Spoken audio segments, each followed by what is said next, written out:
fut intense, le passage devant le rocher du Diamant pour les Normands de Cifrigo-Sogestran. Ils ont passé la ligne hier à 20h57 heure de Paris, avec 28 minutes d'avance sur SNSM, soit 7 petites minutes de mieux au cumul des deux étapes. Sur le fil, ils emportent donc cette 17e édition de la Transat Café L'Or, au terme d'un duel qui restera dans les annales, entre les leaders d'une route nord, directe mais agitée, et eux, partisans d'une autoroute des Alizés au sud, 1300 km plus longue. De toute façon, depuis qu'on est parti et depuis qu'on a splitté pour notre option sud, l'objectif c'était d'être premier du sud. Donc voilà, on a tout donné et jusqu'à ce croisement ce matin. Depuis 5 jours, on se dit que ça va se terminer sur une photo finish.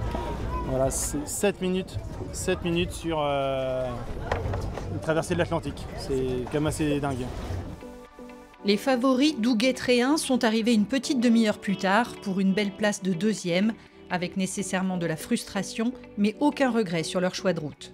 Aucun regret d'être allé sur la route nord. J'ai été assez surpris qu'il y ait autant de monde qui aille sur le périph' sud. Là, quand ça se joue comme ça à aussi peu sur une transat aussi longue, c'est qu'on n'a pas été assez bon.